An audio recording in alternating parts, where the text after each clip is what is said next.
Welcome back to Classy and Sassy. I'm your host, Erica Regina. Have you ever had one of those weeks or days where your brain is bouncing all over the place? One minute you may be watching television, the next you're halfway through a book that has you questioning everything. Then you find yourself scrolling social media thinking, how on earth did we get here?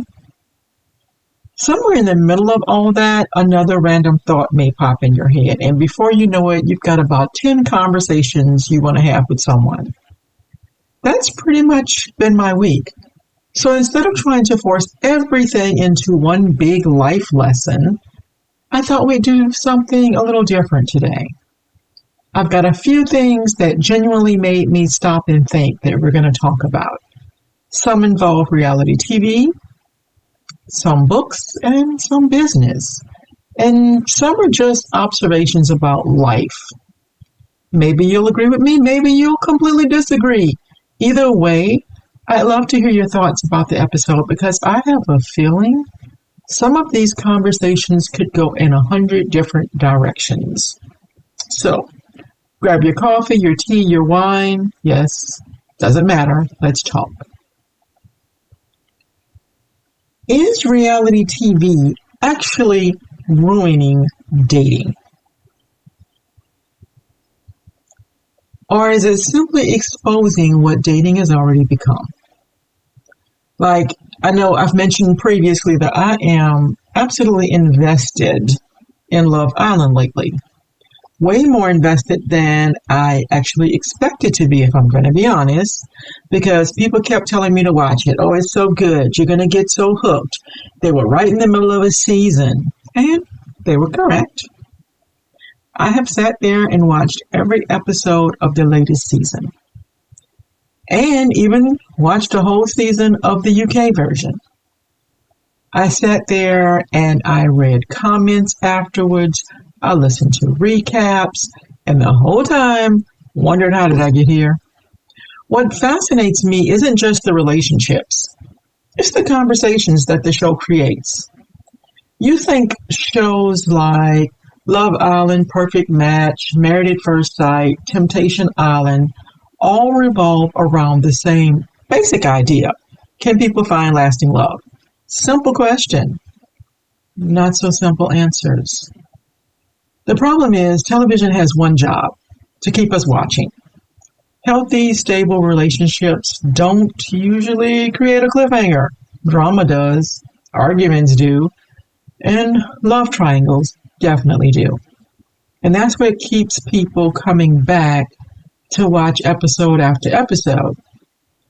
And I started wondering if we reached the point where we're expecting real life to move at reality television speed. Let's think about Love Island for a second. Contestants can meet someone on a Monday. By Friday, they swear they have the most incredible connection. Some of them even claim they're in love. A week later, they're questioning everything because somebody new walked into the villa. Another few days passes and they're absolutely convinced they found a stronger connection with somebody else. And meanwhile, you're sitting here watching, you've known this person for 6 days. 6. You probably don't even know how they act when they're stressed or tired or disappointed or just having a bad day. All you know is the vacation version of them. That is very different from real life. And it makes me wonder if we've unintentionally trained ourselves to just expect fireworks. We want butterflies, instant chemistry, constant excitement as soon as we meet people. If those things aren't there by, say, date number 2, there's nothing worth pursuing. But that's not really how most healthy relationships have to develop. Attraction can grow. Trust almost always takes time. Compatibility isn't always going to be loud. Sometimes it can be ordinary. It's someone who remembers exactly how you take your coffee or checking to make sure you get home safely. People being consistent and showing up. None of those things make for particularly exciting TV. but they make for healthy relationships. And then there's this other thing, this other message that shows up from dating shows, that there's always someone else. Love Island has bombshells walking into the villa every few days. Casa Amor basically said, well, let's see if somebody's better. Perfect Match constantly introduces new options. Temptation Island is built around the idea that temptation is always nearby. And eventually, you have to start asking yourself, has entertainment accidentally convinced us that there is always someone better just around the corner? What happens if we stop building because we're always looking over our shoulder for that better option? Real life doesn't work that way. There aren't producers introducing a new person every Wednesday to see if your head's going to turn. Relationships may move past that initial excitement. And now those relationships are choices. And that's something reality TV can't really capture, because choosing the same person every day doesn't make for dramatic television. And let's talk about what happens when the episode ends. The cameras stop rolling, the credits come up, and almost immediately people are grabbing their phones. I know I'm not the only one. Suddenly, TikTok is full of experts analyzing everything from the episode. Instagram becomes some type of courtroom. Reddit has people breaking down facial expressions like they work for the FBI. Meanwhile, YouTube is doing recap channels discussing whether this person blinked too long during a conversation, or this one breathed too hard, or whatever. And somehow, it's all still fascinating. Not because they have all the answers. It's because everyone watched the exact same episode, yet came away with completely different opinions. One person may think, oh, well, they're protecting their heart, while another person thinks that exact same person was being manipulative. Somebody is going to become the hero, and someone else, everyone's villain. All of this is based on an edited television show. We're not seeing everything. That's the part people can't stop thinking about. Production decided what conversations made the episode. They decided what reactions we saw, what music we heard underneath the scenes, the order everything unfolded. They told us a story. But it wasn't necessarily the entire story. Yet, complete strangers will run to social media convinced they know exactly who these people are. Imagine what it's like to get your phone back after filming, and millions of people have opinions about your personality, your relationship, your character. Some adore you and some can't stand you. And neither of them has ever met you. That has to be one of the strangest experiences imaginable. And then, like I've mentioned before, I'm sure with some of the things that happen on these shows, some of these contestants have to tell their parents, maybe you shouldn't watch this. Because there's some stuff that I don't think you want to see. Maybe that's just me, or maybe that's just my age showing. But then again, maybe it isn't. There's another part of me that finds it really interesting that things like movie night will happen on the show. Secrets come out, feelings get hurt, and viewers immediately start choosing sides. You have people saying, well, I would never tolerate this. I would leave immediately. While others think the contestants who are upset are overreacting. A completely different group may believe, oh, well, he deserves another chance. The comments are all over the place. And honestly, that's what makes it interesting.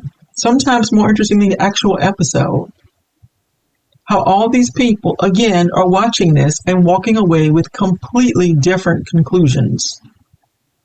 where some viewers may see confidence, others see arrogance. One watches someone have a conversation and thinks, oh, they're being so honest, and others say that same person was manipulating the situation. It's fascinating how much of our experiences shape what we see. If you've been cheated on before, you're sometimes watching through a different lens than someone who's never been cheated on. If you've been lied to, some behaviors may jump out to you immediately. But if you've been in a really healthy relationship, maybe your tolerance for certain things is completely different. We're not just watching contestants, we're watching them through the filter of our lives and our experiences. Then we go back online and everybody is judge and jury.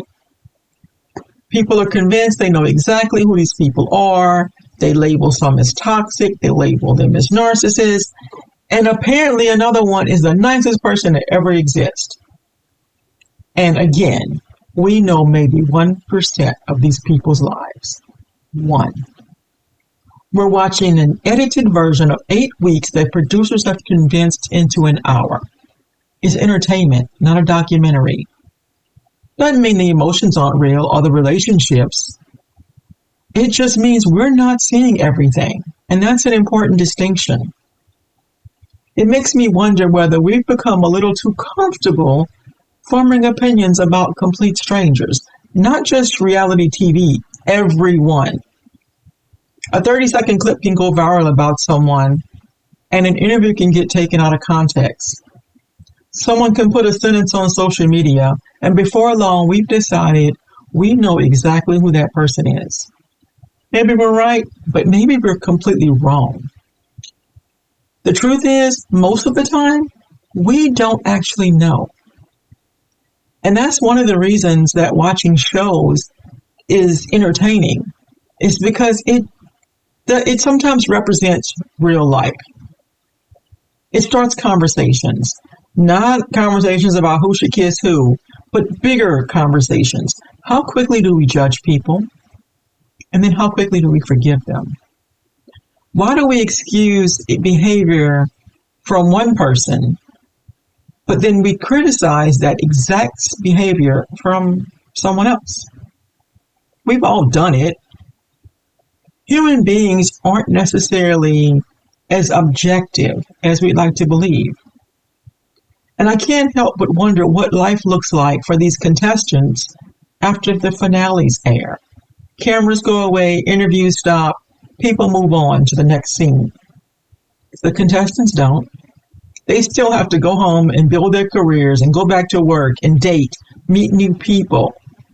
Imagine introducing yourself to someone who says, oh, I know who you are. But do they?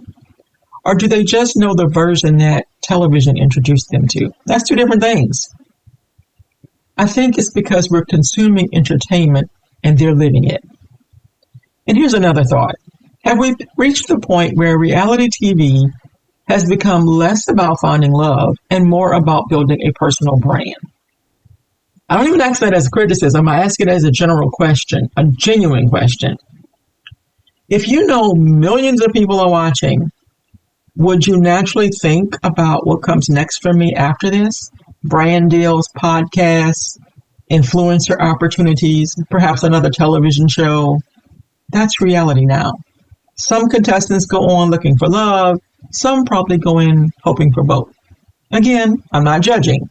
I honestly don't know what I'd do if someone had given me that opportunity when I was young and single. What I do know is this: the line between entertainment and real life seems blurrier now than ever. Maybe that's why these shows can be so fascinating. They're supposed to be about dating, yet somehow they always ending up making you think twice about human behavior, about relationships, expectations, social media, and ourselves. And speaking of learning about people, that's probably why memoirs have quietly become one of my favorite genres lately. If you had asked me, I don't know, 10 or 15 years ago what I like to read, I would have answered without hesitation, thrillers. Give me a good mystery, give me some twists, keep me guessing.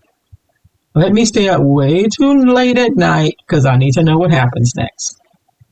Don't get me wrong, that part of me has not changed. I still love a good thriller. But somewhere along the way, another genre has quietly worked its way into my life. Memoirs. Honestly, I don't think I realized how much I started enjoying them until I looked at what I had been reading recently. Now I find myself alternating between books that challenge the way I think and books that help completely shut my brain off. And I think there's room for both. When I pick up a memoir, I'm usually looking for perspective. Sometimes I'm hoping to learn something. Other times, I'm simply curious about someone's story. We spend so much time making assumptions about public figures.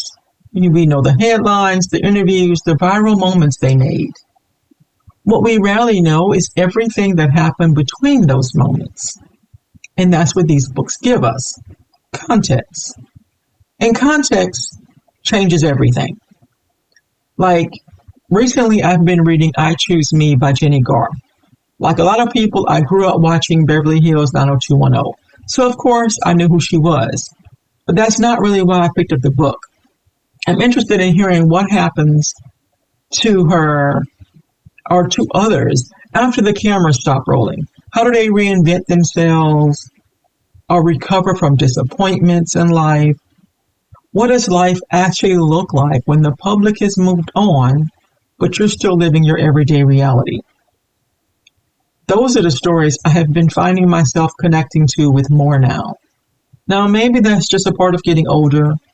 The older I get, the less interested I am in perfection. Give me honesty instead. Tell me where you struggled. Tell me what you learned, what you would do differently. That's where the best conversations can begin. It's funny because I don't always finish a memoir liking someone more. Sometimes I do, sometimes I don't. But what almost always changes though, is my understanding of them. I come away realizing people are far more complicated than the version we created in our heads. And maybe that's another reason I enjoy them so much.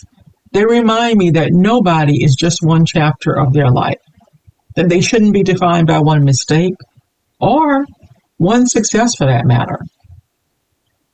We're all still becoming whoever we're going to be. Then there are days when I don't want perspective. I don't want life lessons and I don't want to think deeply about anything. I just want to escape, and that's when my thrillers come back in. I'm getting ready to start a new one called The Wives that I'm going to be doing for my fiction book club. So I'm not giving a review of it or anything because we're just getting ready to start it. But it's one of those books that's supposedly, according to reviews, going to keep me guessing. And that's exactly what I want from a thriller. Pull me into the story quickly, make me suspicious of everybody, convince me I figured it out, and then prove me wrong. Because I do not like when I figure it out almost immediately. And it's probably why thrillers remain one of my favorite genres. They're an escape when life has been busy or stressful, or when my brain feels like it has 200 tabs open, which is pretty much always. A good thriller forces me to focus on one thing, the mystery. Everything else can disappear for a little while, and honestly, there's something really healthy about that. Because I've noticed when I go days without picking up a book or picking up a Kindle, it impacts me personally. It helps my stress levels. It helps me relax. So we spend so much time talking about personal growth. We read to become smarter or improve ourselves or to learn. And those things matter. But we can't tell ourselves that every book has to teach me some profound life lesson. Because sometimes the lesson is simply, I need to slow down, sit still and enjoy a story, because there's value in that too. What's funny is I've always told people as I start and stop books over the years that I would never write a thriller. Never. I read too many of them. I'm far too critical of them. The standards I have for thrillers are ridiculously high. Every time I finish one that completely surprises me, I'm like, see, that's exactly why I wouldn't even attempt to write these. But then I have to stop and laugh, because the novel I'm writing right now, mystery with thriller elements, with a little romance woven into it. Apparently, my brain didn't get the memo that I wasn't going to do this. Or maybe it's just imposter syndrome talking. It could just be the pressure we put on ourselves whenever we love something. The things we care about the most are usually the things we judge ourselves the hardest of. I don't know if anybody else does that, but I do. So I'm curious. What kind of reader are you? Do you only pick up books because you want to learn something? Or do you also pick them up when you just want a break? Or maybe you're both, like I am. Some seasons call for growth. Some call for escape. I don't think either one is better than the other. I think they're just different tools for different moments in our lives. And that brings me to something else, a totally different topic. When did adults become so afraid of trying something new? Seriously, think about it. Go outside, watch a group of kids for a few minutes. Someone's trying to learn how to ride a bike or a scooter. Another's talking about how they want to go learn how to paint. They want to go to some class. Someone is talking about how they recently signed up for, say, soccer or gymnastics or karate. Half the time, they don't even know if they're going to like it or not, but they want to try. Now, fast forward 30 or 40 years and ask that same person if they'd like to try something new. And what answers do you get? Oh, I don't ski. No, I don't dance. I'm not artistic. I'm too old for that. I'd be terrible at that. Really? Since when did being terrible at something become the reason you don't want to start? If anything, isn't that exactly where everybody starts? Because nobody came out of the womb knowing exactly how to drive or cook, or they didn't walk into their first job already knowing everything. Every skill you've mastered began with you being completely inexperienced. So why is it we give ourselves grace as children, but expect perfection as adults? I think somewhere along the way we started believing beginners were embarrassing. That's not embarrassing. It's brave. It takes courage to walk into a room and admit you don't know what you're doing. That's true whether you're learning to play pickleball, taking a dance class, starting a business, writing your first book, or walking into a gym after years of saying, I'll start Monday. None of us enjoys feeling awkward, but awkward is usually where growth begins. I've had to remind myself many times over the years about this exact same thing. Getting into, say, travel business was brand new. Real estate was brand new. Podcasting was brand new.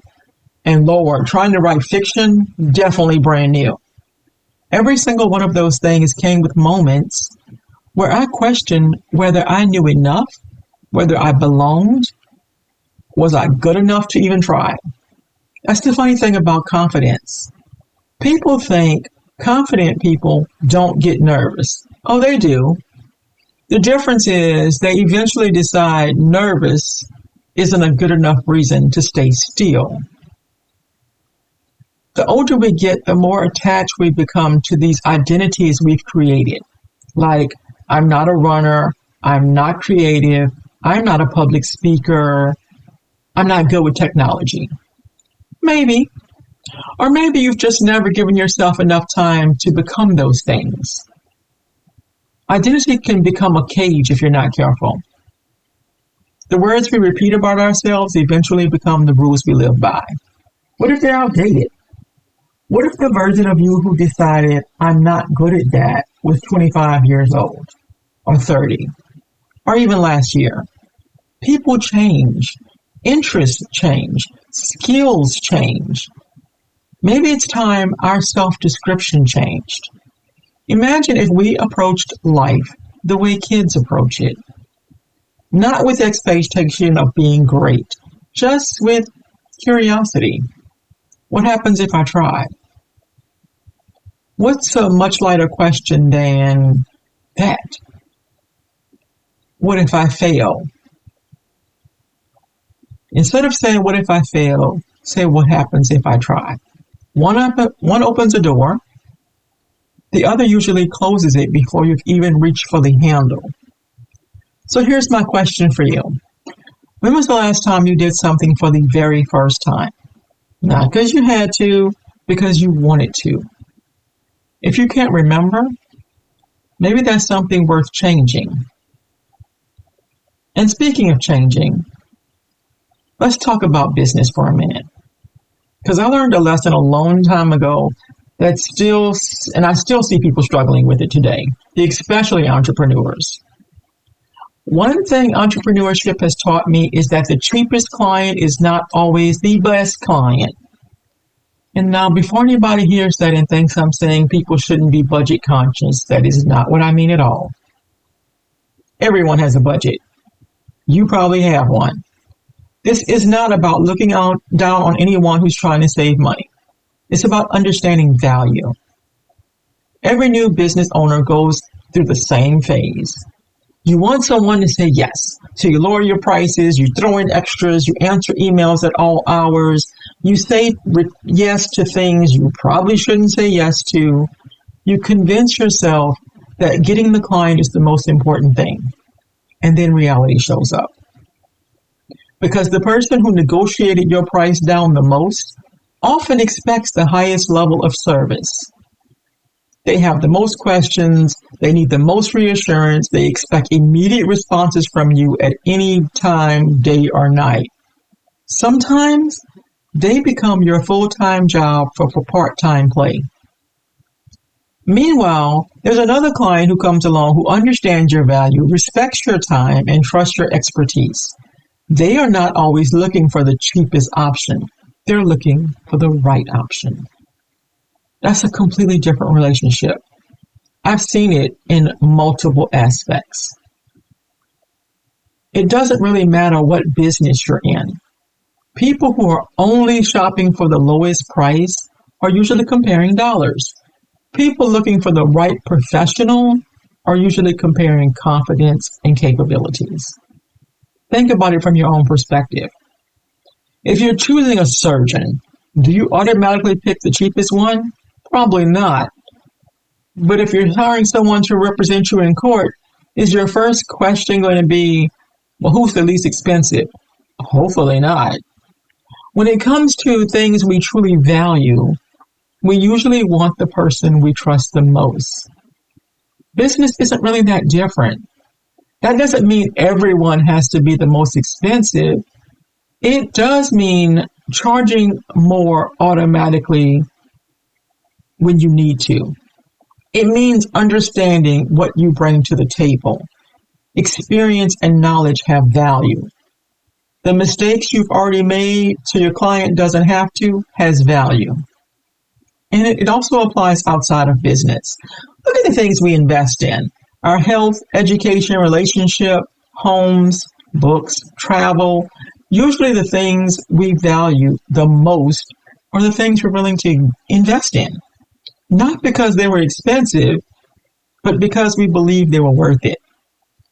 Maybe the better question isn't, how little can I charge? Maybe it's, how clearly am I communicating the value I bring? That's two different conversations. And honestly, that shift can change the way you look at business. Instead of trying to convince people or anyone that they want to work with you, focus on the people who actually value what you bring to the table. Not everybody's your client. Not everyone is your audience or your reader, and that's okay. Trying to be everything to everyone will leave you exhausted. Finding the people who genuinely connect with you will leave you excited. Finding the people who genuinely connect with you will leave you excited. Finding the people who genuinely connect with you will leave you exhausted. Finding the people who genuinely connect with you will leave you exhausted. Finding the people who genuinely connect with what you do, that's where the magic happens. So those are just a few things that made me stop and think this week. Reality television turned into a conversation about expectations. Books reminded me that there are different reasons to read, and every one of them has value. Life made me wonder when adults stop giving themselves permission to begin. And business reinforced something I've had to learn the hard way more than once. The right people aren't usually looking for the cheapest option. They're looking for someone they trust. I'd love to know which one of these conversations resonated with you the most. Do you think reality TV is changing dating? Are you someone who reads to learn, to escape, or a little of both? What's something you've always wanted to try but you keep talking yourself out of? If you own a business, have you noticed that your clients usually aren't the ones negotiating you down the most? Come find me on social media because I genuinely want to hear your thoughts. Those conversations are honestly one of my favorite parts of doing the podcast. And if you're not already subscribed to my newsletter, I'd love for you to join me there too. Because every week I share conversations like these along with what I'm reading, what I'm watching, travel inspiration, and everything else that's happening behind the scenes. Thanks so much for spending part of your day with me. Until next time, keep asking questions, keep learning, keep laughing, and don't be afraid to change your mind when life gives you a reason to. I'll talk to you next week.